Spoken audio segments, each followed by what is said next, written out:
नमस्ते स्टूडेंट्स। तो finally chapter 9 की एक्सरसाइज से ख़त्म करते हैं और अब से मैं ट्राई करूंगा कि डेली फिजिक्स का वीडियो भेज सकूं ताकि कोर्स हो सके फटाफट से कंप्लीट। बट या not more than half an hour का वीडियो नहीं होगा। सो मेरी आपसे रिक्वेस्ट है कि आप थोड़ा सा स्पीड पकड़ लेना और अच्छे से पढ़ाई करना। बीच बीच में टेस्ट भी रखूंगा बट वीडियो देखना कंपलसरी है, इसलिए 25 मिनट्स टू मैक्स 30 मिनट्स, उससे ज़्यादा नहीं भेजूंगा। ठीक है, लास्ट लेक्चर में हमने एक्सरसाइज 22 तक किए थे। अब बीच में जो सारे क्वेश्चन है वो कट है। बराबर, ये पुरानी बुक है इसलिए मेरा नंबर चेंज होगा। आपकी नई बुक है तो उस हिसाब से नंबर रखिएगा। 9.29 से मैं स्टार्ट कर रहा हूँ, आप अपना क्वेश्चन नंबर देख लीजिए। A card sheet divided into square each of size 1 millimeter square is being viewed at a distance of 9 centimeter through a magnifying glass. Magnifying glass से हम देख रहे हैं 1 मिलीमीटर स्क्वायर की छोटी मैग्नीफाइंग ग्लास देख रहे हैं। ठीक है, what is the magnification produced by the lens, how much is the area of each square in the virtual image, square कितना बड़ा होगा वो, what is the angular magnification and is the magnification a and b equal or not। अब सबसे पहले a की बात करते हैं। so area of object कितना है, 1 मिलीमीटर स्क्वायर है। ओके, u कितना दूर है, -9 सेंटीमीटर दूर ऑब्जेक्ट रखा है, मतलब वो हो गया। फोकल लेंथ दी हुई है,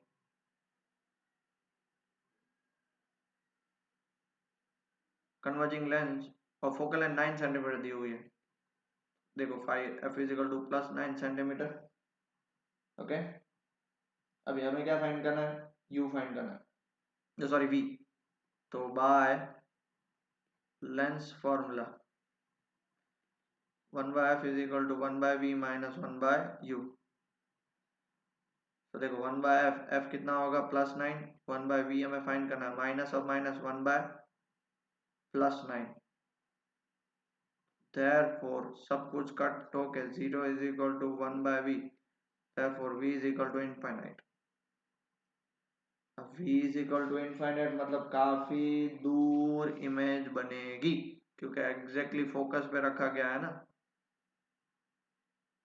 समझ पा रहे हो कि नहीं समझ पा रहे हो बेटा, समझ पा रहे हो या नहीं। ठीक है, इसलिए शायद यहाँ पे क्वेश्चन चेंज होकर 10 सेंटीमीटर कर दो ताकि आपको क्वेश्चन पता चले क्वेश्चन कहना क्या चाहता है। 10 सेंटीमीटर कर देना। तो यहाँ पे भी हमारा क्या आ जाएगा, +9 सेंटीमीटर की जगह पे +10 सेंटीमीटर आ जाएगा। और यहाँ पे क्या हो जाएगा, फिर ये कट नहीं होगा। ठीक है, तो इसका आंसर क्या आएगा,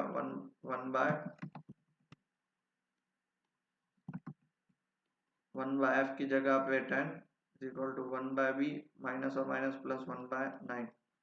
तो 1/v = 1/10 - 1/9। देयरफॉर सॉल्व करोगे तो v की वैल्यू आएगी -90 सेंटीमीटर। ठीक है, +90 सेंटीमीटर आएगी। अभी हमें क्या फाइंड करना है, देयरफॉर मैग्निफिकेशन का फॉर्मूला क्या होता है, v/mod u, 90/mod -9, मतलब 10 गुना बड़ा दिखेगा वो। और सर मोड क्यों लिख रहे हो, बिकॉज वो आपको रियल और इन्वर्टेड और वर्चुअल और इरेक्ट उसकी बात चल रही है। अगर ये प्लस आया तो वर्चुअल और इरेक्ट होगा। v के हिसाब से ही होता है, u तो हमेशा हम प्लस ही मान लेते हैं। आया समझ में। और आप देख लो ना, v भी आपका क्या आया, -90 आया ना। अगर आप -90 ले लेते, सपोज मान लो, अगर आप मोड नहीं लिख रहे हो, ठीक है, आप चेक करते हैं, v/u -90/-9 हो गया, फिर भी +10। इसलिए तो अगर उसका 10 टाइम्स मैग्नीफाई हो रहा है, मतलब स्क्वायर जो है उसकी लेंथ भी 10 टाइम्स मैग्नीफाई होगी। सो एरिया और इमेज आपको 10 टाइम्स मैग्नीफाई दिखेगा। 1 मिलीमीटर स्क्वायर था, वो 10 टाइम्स मैग्नीफाई होकर आपको क्या दिखेगा, 10 मिलीमीटर स्क्वायर ना। यहीं पे आपको समझने की बात है। अब देखो ये 1 मिलीमीटर स्क्वायर मतलब क्या होगा, साइड भी 1 मिलीमीटर, ये भी 1 मिलीमीटर। अब इसका मैग्निफिकेशन 10 टाइम हो रहा है, मतलब वो आपको ये क्या दिखेगा, 10 मिलीमीटर और ये 10 मिलीमीटर ऐसा दिखेगा। तो 10 × 10 कितना हो जाएगा, 100 मिलीमीटर स्क्वायर, मतलब आपको क्या दिखेगा, 1 सेंटीमीटर स्क्वायर जितना दिखेगा। एरिया इसलिए दोनों चेंज होंगे। आया समझ में। अब बात करें बी, एंगुलर मैग्निफिकेशन की। Angular magnification is equal to D by mod U. अब डी मतलब डिस्टिंक्ट विजन, आप जितना नजदीक देख सकते हो, और 9 आ जाएगा। कितना आएगा आंसर? 2.8। ओके, और सी, नो बोथ आर डिफरेंट। अब एक्सप्लेन भी बोला है, क्यों डिफरेंट होगा? Because optical instrument, angular magnification optical instrument में होता है, वेयर एज ये मैग्निफिकेशन सिर्फ लेंस है, बराबर है, एक लेंस है, एक नॉर्मल लेंस है। वेरेज ऑप्टिकल इंस्ट्रूमेंट्स होते हैं तो यहाँ पे हम वो ये एंगुलर मैग्निफिकेशन लगा सकते थे। यहाँ पे क्या है, सिर्फ नॉर्मल एक लेंस की बात चल रही है। ओके, वहां पे दोनों दो में लेंस होती है, फिर उसको मल्टीप्लाई करते हैं और वो सब फलाना टिकना होगा। सो यहाँ पे उस हिसाब से होता है। ठीक है, डन, क्लियर हुआ? सो एक्सप्लेनेशन में आप शॉर्ट एंड स्वीट लिख सकते हो कि no magnification of the image, magnification of the image by a lens and angular magnification of an optical instrument are two separate things। ये नॉर्मल मैग्निफिकेशन इमेज का है, ये एंगुलर मैग्निफिकेशन ऑप्टिकल इंस्ट्रूमेंट्स का होता है, वो दो अलग अलग चीज है। ठीक है, next, at what distance should the lens be held from the figure in 9.29 in order to view the square distinctly with the maximum possible magnifying power? कितना दूर रखना पड़ेगा कि वो maximum possible magnifying power का हो सके? What is the magnification in this case and is the magnification equal to the magnifying power? अब देखो, मैक्सिमम मैग्नीफाइंग पावर कब हो सकता है? मैक्सिमम मैग्नीफाइंग पावर हो सकता है जब आप कम से कम उसे कहाँ पे रखोगे? 25 centimetre, that is near point पे रखोगे। तो नियर पॉइंट पे क्या रखोगे? इमेज। इमेज अगर आपकी नियर पॉइंट पे बनी, that is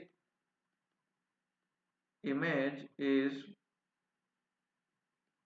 formed eight near point, तो ही, वरना पॉसिबल नहीं है।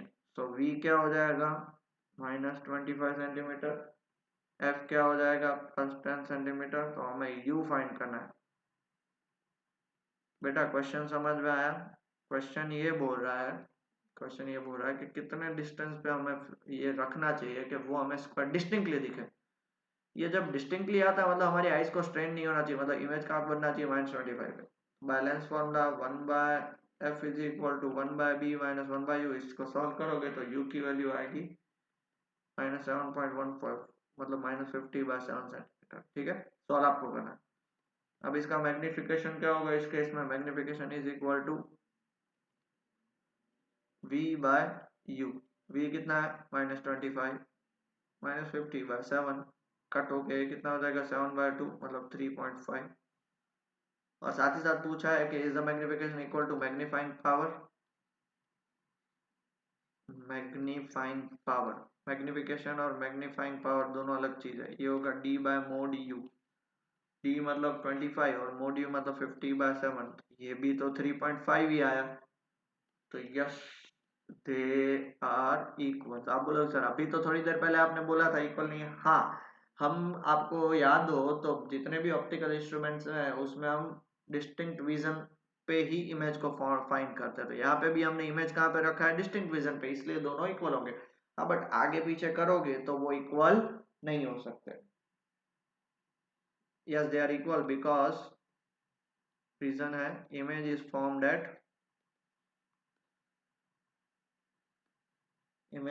Formed at least distance of distinct vision, इसलिए।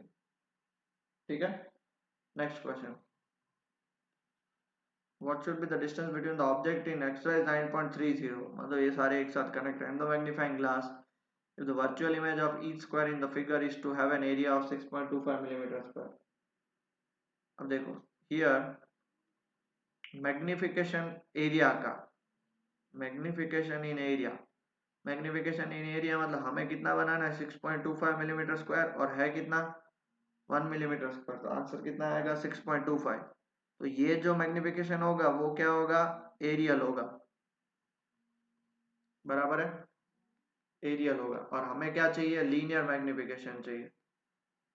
तो linear magnification is equal to क्या होगा, m is equal to aerial magnification का रूट, मतलब कितना हो जाएगा 2.5 times.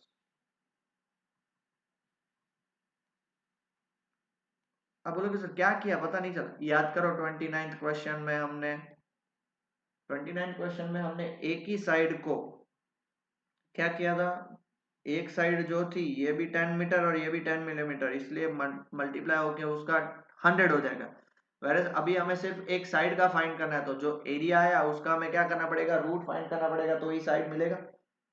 Okay, also m is equal to v by U, m दिया हुआ 2.5, हमें v पता नहीं है u, देयरफॉर v कितना हो जाएगा 2.5 u हो गया। अब 2.5 u हो गया, अब हम बैलेंस फॉर्मूला डाल देंगे, balance formula 1 by v minus 1 by u is equal to 1 by f। तो चेक कर लो बेटा, 1 बाय v कितना है 2.50 u minus 1 by u, 1 by f तो 10 ही दिया हुआ है, एलसीएम ले लो इसका, एलसीएम लोगे तो u माइनस 2.5 u, तो कितना हो जाएगा minus 1.5 u upon 2.5 u into u upon 1 by 10, एक u कैंसिल कर देंगे, ये हो जाएगा minus 3 by 5 u is equal to 1 by 10, इसको कट कर दोगे 2, तो u ऊपर जाएगा तो u की वैल्यू हो जाएगी माइनस 6। तो हेंस v कितना हो जाएगा हमारा minus 2.5 u, sorry plus 2.5 u, तो 2.5 इंटू माइनस 6 कितना हो जाएगा माइनस 15। अब माइनस 15 ना, अब देख लो माइनस 15 हो गया। अब माइनस 15 मतलब ध्यान से देखना, as the virtual image is closer than the normal near point of eye, it cannot be seen with eye distinctly। ठीक है ना, इसलिए हम आपके साथ डिस्टिंक्टली देख नहीं सकते, क्योंकि 25 सेंटीमीटर तक तो दूर होना चाहिए। बोलो सर ये भी देख पा रहे, देख तो पा रहे हो बट वो स्ट्रेन होता है, प्रैक्टिकली लंबे टाइम तक आप देख नहीं पाते। ठीक है, ओके, नेक्स्ट क्वेश्चन। 5 सब क्वेश्चंस हैं, आपके पास टेक्स्ट बुक है तो मैं आपसे रिक्वेस्ट करूंगा कि टेक्स्ट बुक खोल के रखिएगा। तो मैं सीधा आंसर की तरफ जाता हूं। सबसे पहला क्वेश्चन है कि भाई the angle subtended by at the eye by an object is equal to the angle subtended at the eye by the virtual image produced by magnifying glass. In what sense then does a magnifying glass provide angular magnification? In magnifying glass, the object is placed closer than 25 cm, which produces images at 25 cm. This closer object has larger angular size than the same object at 25 cm. In this way, although the angle subtended by virtual image and object is same at eye, but angular magnification is achieved. बात तो ये सही है। क्या सही है कि भाई ये आपने लेंस रखी थी, यहाँ पे आपने चेक किया था, ये दोनों इक्वल थे, फिर भी फिर भी फिर भी एंगुलर मैग्निफिकेशन क्यों हो रहा था? बिकॉज देखो ये यहाँ पे ऑब्जेक्ट है और यहाँ पे इमेज है, तो देखो ऑब्जेक्ट के कंपैरिजन में इमेज बड़ा है ना, क्योंकि अगर ऑब्जेक्ट यहाँ पे फोकस पे रखते हैं 2f पे, तो इमेज 2f पे बनता तो सेम साइज बनती, बट सिंस ऑब्जेक्ट थोड़ा सा आगे है इसलिए इमेज बड़ा बन रहा है, इसलिए एंगुलर मैग्निफिकेशन अचीव हो रहा है। ओके, दूसरा, in viewing through a magnifying glass one usually position one's eye very close to the lens. Does angular magnification change if the eye is moved back? हम ऐसे देखते हैं ना मैग्नीफाइंग ग्लास में, हम अगर आगे पीछे कर रहे हैं तो चेंज हो जाएगा। On moving the eye backward away from the lens, the angular magnification decrease slightly. पीछे लेके जाओगे तो आपने खुद ट्राई किया होगा, छोटा हो जाएगा। As both the angles subtended by the image at eye and the object at eye decreases, alpha और अल्फा दोनों डिक्रीज होंगे। Although the decrease in angle subtended by object is relatively smaller, तो जो ऑब्जेक्ट है वो भी अपना angle छोटा कर देगा, इमेज वो भी अपना एंगल छोटा कर देगा, बट दिखेगा नो डाउट थोड़ा सा फर्क आएगा। Magnifying power of a simple microscope is inversely proportional to the focal length of the lens, ये आप जानते हो। What? then stops us from using a convex lens of smaller and smaller focal length and achieving greater and greater magnifying power. Inversely proportional to f. f छोटा कर लेंगे तो magnifying power तो बहुत बड़ा हो जाएगा. Now if we decrease the focal length, the lens has to be thick with smaller radius of curvature. छोटा करेंगे तो लेंस क्या हो जाएगी, थिक होनी चाहिए with small curvature. In a thick lens both the spherical aberration and chromatic aberration are becomes pronounced. और जितनी मोटी लेंस बनाते जाओगे उतना ये दोनों एबर्शन, एबर्शन मतलब डिस्टर्बेंस, वो मैंने आपको फिगर भी दिखाया था. तो further grinding for small focal length is not easy. छोटी फोकल लेंथ बनाने वाले लेंस भी इतने इजी नहीं है, बहुत कॉस्टली होते हैं. Practically we can not get magnifying power more than 3 with a simple convex lens. इसलिए छोटे से छोटी कन्वेक्स लेंस से भी ज्यादा ज्यादा हमें 3 टाइम्स मैग्नीफाइंग मिलता है, इसलिए कन्वेक्स यूज नहीं करते. आगे समझ में, आगे समझ में. Okay next. ये क्वेश्चन मोस्ट आईएमपीएफ फोर्थ एग्जाम में बहुत बार पूछा गया है. Why must both the objective and the eyepiece of a compound microscope have short focal length? Because m की वैल्यू दोनों केस में देखोगे, m का फॉर्मूला क्या होता है, minus we zero by you zero, one plus D by F E. और V zero by you zero का दूसरा फॉर्मूला होता है minus L by F zero. ये भी आप डाल सकते हो. तो एफ जीरो और एफ ई दोनों छोटे हैं, इसलिए दोनों छोटे इनवर्सली प्रोपोर्शनल है. देख लो ना, इनवर्सली प्रोपोर्शनल. तो इसलिए हम क्या करेंगे,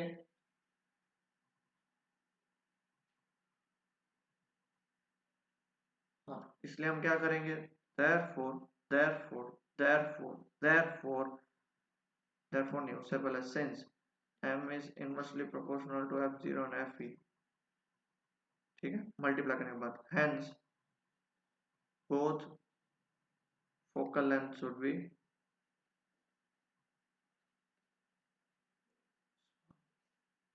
ठीक है. Okay next case. if we place our eye too close to the eyepiece, sorry ये तो आंसर है. Next question. when viewing through a compound microscope our eyes should be positioned not on the eyepiece but a short distance away from it for best viewing. eyepiece पे नहीं रखनी चाहिए, eyepiece से थोड़ी दूर रखनी चाहिए. why and how much should be that short distance between the eye and eyepiece? eye और eyepiece के बीच में कितना distance होना चाहिए minimum? if we place our eye too close to the eyepiece we shall not collect much of the light and also reduce our field of view. देखो जितना नजदीक रखोगे तो दूर रखोगे तो थोड़ा फील्ड ऑफ व्यू भी ज्यादा होगा और लाइट आपके आंखों तक सारी आएगी, जितना नजदीक रखोगे उतनी नहीं आएगी. So when we position our eye slightly away and the area of the pupil of our eye is greater, our eye will collect all the light reflected by the objective and a clear image is observed by the eye. थोड़ा दूर रखोगे तो बहुत सारी light हमारे आंखों तक गिरेगी और इजीली हम उसको देख पाएंगे. ठीक है. Next question. An angular magnification of 30x is desired using an objective of focal length दिया हुआ है, eyepiece भी दिया हुआ है. How will you set up the compound microscope? आपको पता है नॉर्मल व्यू के लिए d की वैल्यू होती है 25 centimetre, focal length of eyepiece दिया हुआ है 5 centimetre. Okay and therefore angular magnification कितना हो जाएगा आईपीस का? Angular magnification of eyepiece is me is equal to 1 plus d by fe. Infinite पे नहीं रखा गया इसलिए d is 25 by 5, 5 और 5 6 हो जाएगा. ठीक है, हमें पता है. बट एक चीज आपको ये पता है, m is equal to m zero into m e. हमें कितना मैग्निफिकेशन चाहिए, 30 टाइम्स. m की जगह पे 30, m जीरो, एम ई की वैल्यू 6, देयरफॉर m जीरो की वैल्यू कितनी हो जाएगी, 5. आपको ये भी पता है m जीरो का फॉर्मूला क्या होता है.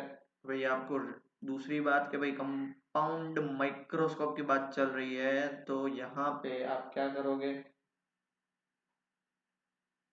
as objective forms real image.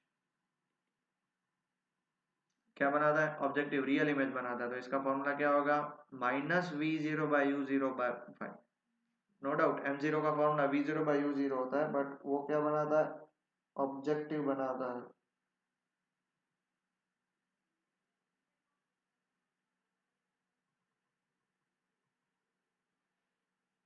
बराबर है, ऑब्जेक्टिव रियल इमेज बना रहा है, सॉरी थोड़ा मैसेज आता है, हाँ रियल इमेज बना रहा है। रियल इमेज क्या होता है, हमेशा नेगेटिव होता है, इसलिए minus we zero is equal v zero by you zero is equal to 5, therefore v zero is equal to minus 5 u zero हो गया।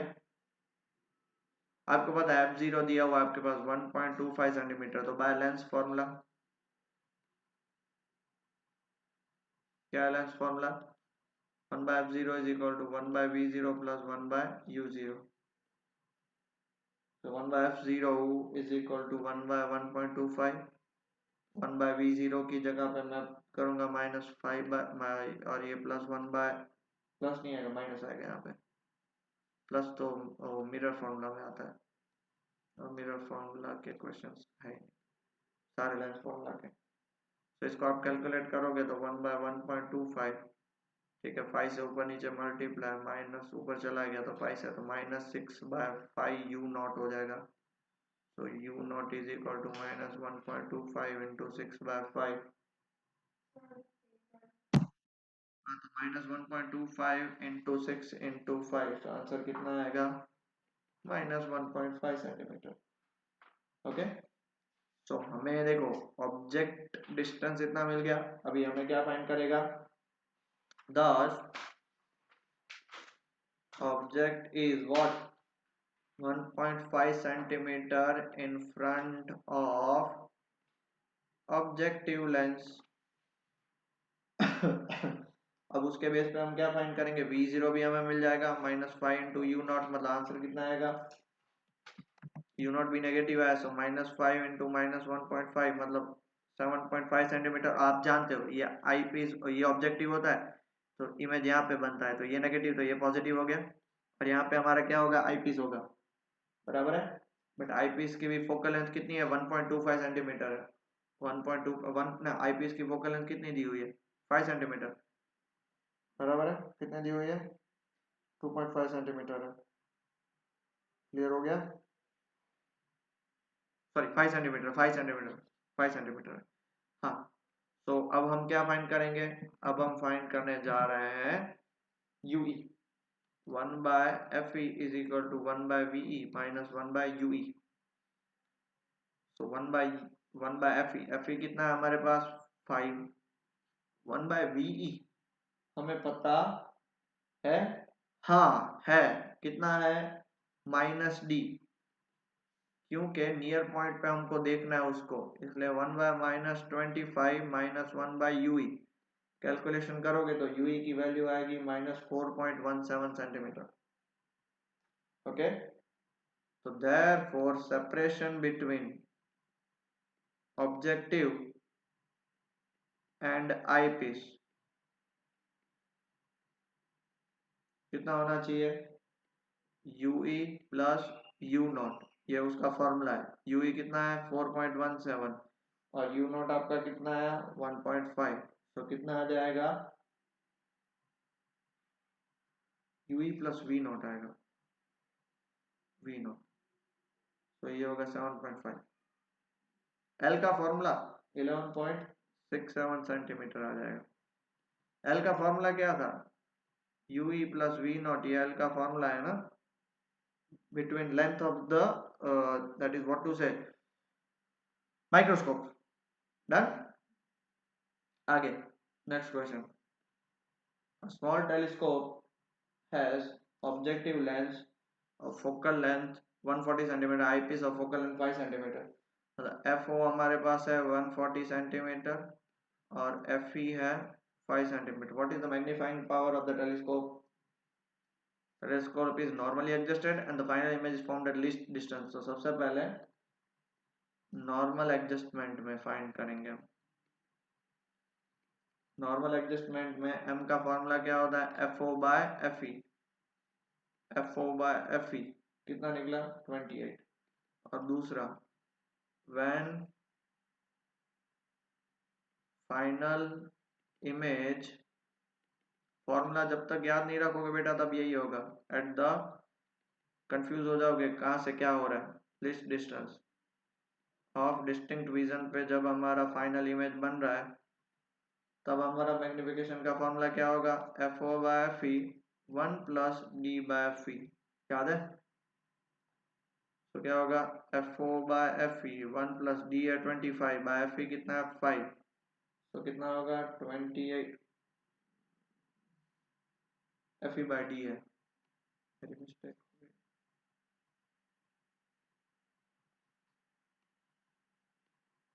F E bye D, F e कितना है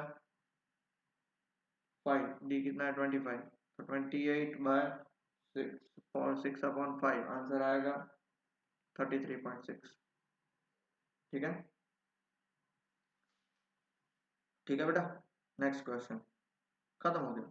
35 for the telescope described in above exercise what is the separation between the objective and eyepiece. अब ये देखो आ गया objective और आई पीस का separation. Objective and eyepiece separation is equal to f o plus f e. F o कितना है 140 और एफ ई है 5, सो आंसर आएगा 145 सेंटीमीटर।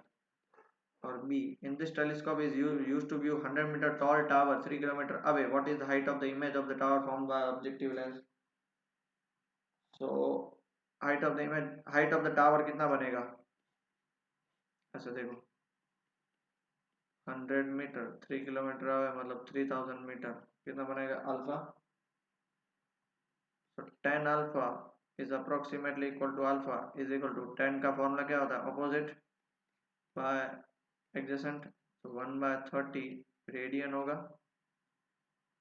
बट आप ये भी जानते हो अल्फा ऑब्जेक्ट का फॉर्मूला होता है h/f0, बराबर है 1/30 is equal to h, f0 कितना है आपका 140, therefore h is equal to 14/3, 14/3 कितना होगा 4.67 सेंटीमीटर, मतलब हाइट ऑफ द इमेज आपको क्या दिखेगा 4.67 सेंटीमीटर।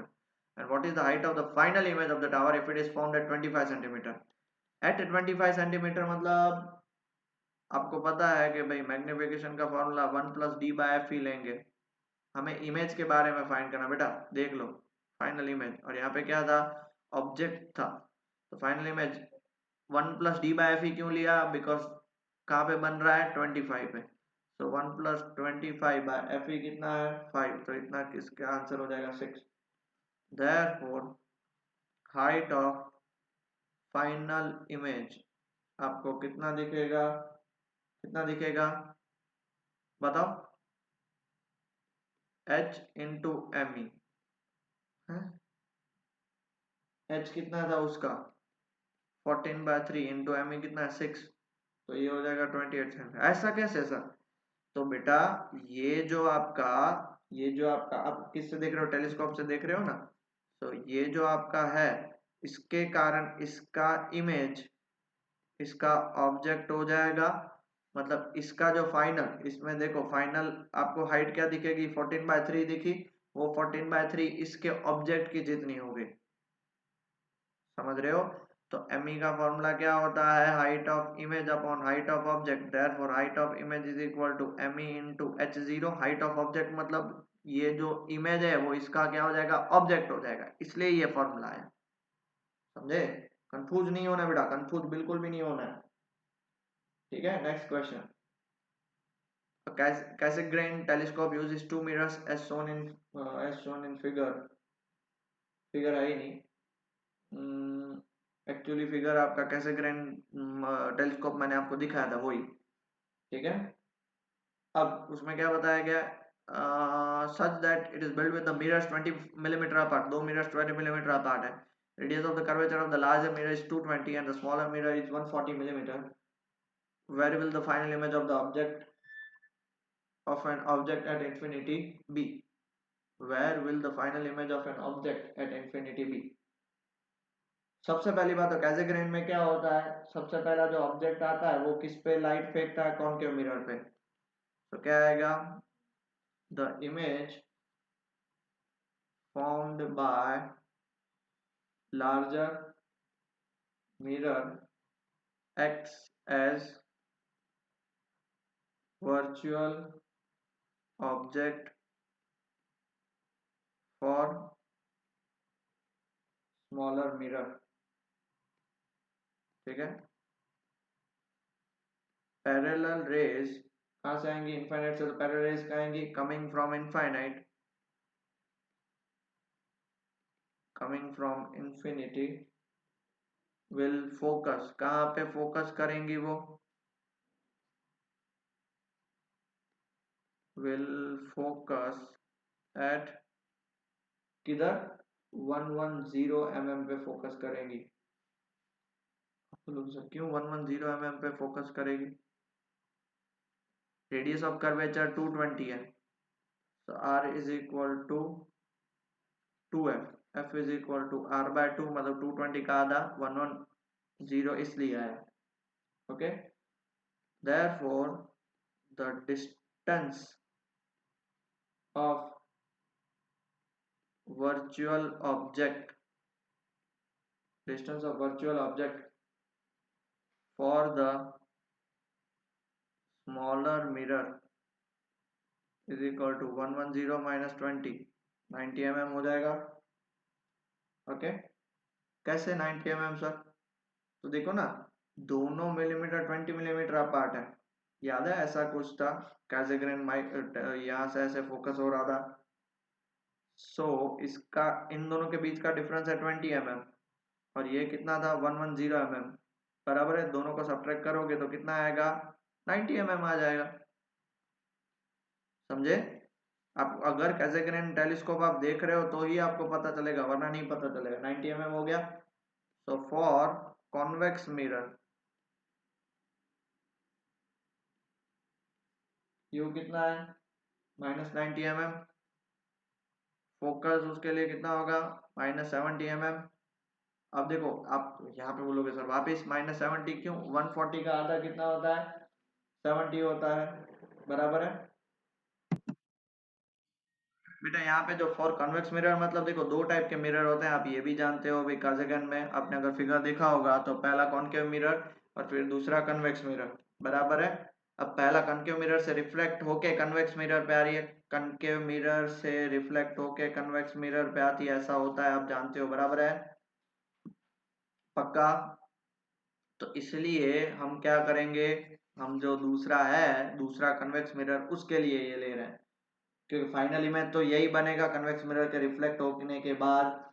तो फिर इसमें हम क्या करेंगे? By lens formula, by lens formula जैसे ही आप अप्लाई करोगे, 1/f is equal to 1/v minus 1/u, calculate करने के लिए मैं आप पे छोड़ रहा हूँ, तो आपका v निकलेगा -315 mm। ओके, तो जो स्मॉलर मिरर है उससे इतना दूर रहेगा, बराबर है। ऑब्जेक्ट इंफिनिटी पे है तो इसलिए फाइनल इमेज उसका -315 mm, मतलब स्मॉलर मिरर से 315 mm दूर बनेगा। ठीक है, ओके। अब दो जो क्वेश्चंस हैं वो बहुत ही हाई लेवल के क्वेश्चंस हैं, फिर भी मैं आपको करवा दे रहा हूँ, बराबर है। अब पहला क्वेश्चन ये है, ओके, 37 और 38 सिंस टेक्स्ट बुक में है इसलिए करवा दे रहा हूँ। ये 1.5 है, ये डी है, और ये कितना एंगल बना रहा है? 3.5 डिग्री एंगल बना रहा है, ठीक है। फिर 3.5 डिग्री, क्वेश्चन में क्या बोला है? Light incident normally on a plane mirror attached to a galvanometer coil retraces backward as shown in figure. A current in the coil produces a deflection of 3.5 degree of the mirror. ये 3.5 इतना है, mirror जो है वो 3.5 degree का deflection हो जा रहा है। What is the displacement of the reflected spot? अगर ये थीटा है तो ये वाला पार्ट कितना हो जाएगा? अकॉर्डिंग टू ज्योमेट्री ये पार्ट हो जाएगा 2 थीटा। आप बोलोगे सर आपके बोलने से थोड़ी होता है, सो बेटा ज्योमेट्रिकली ये प्रूव्ड है, ये 2 थीटा हो जाएगा। इसलिए मैं आपको बोला ये हाई लेवल के क्वेश्चन है, तो आपको सीधा याद ही रखना है। यह है आपका P, यह है आपका O, यह है आपका Q, तो angle POQ is equal to 2 theta, मतलब 7 डिग्री हो जाएंगे। तो देयरफॉर इसमें देखो फॉर्मूला क्या लगाएंगे? D by 1.5 is equal to 10 7 degree, so D is equal to 1.5 into 10 7 degree. 10 7 degree की वैल्यू होती है 0.1228, और कैलकुलेशन करोगे तो 0.1842 मीटर आएगा, और इसका आंसर आएगा 18.4 सेंटीमीटर। ठीक है, इतना आएगा। और लास्ट वाला क्वेश्चन तो काफ़ी हाई लेवल का है, सो मैं सोच रहा हूँ कि ये ना कराऊँ। ठीक है, ऐसा होगा तो फिर रेगुलर क्लासेस में जब आओगे, क्योंकि ये समझाने में मुझे बहुत ही दिमाग लगाना पड़ेगा, बहुत नहीं, आपको भी दिमाग लगाना पड़ेगा और मुझे भी आपको समझाने में बहुत टाइम जाएगा। इसलिए मैं, ये ऐसा होगा तो ये हम, आप जब एग्जाम के वक्त आओगे तब मैं करवा दूंगा। ठीक है, सो दैट्स ऑल, आज का लेक्चर हम यहीं पे छोड़ते हैं। आई होप आपको ये चैप्टर अच्छे से क्लियर हुआ। नेक्स्ट लेक्चर में हम 10 चैप्टर स्टार्ट कर देंगे। Okay, take care and study well बेटा।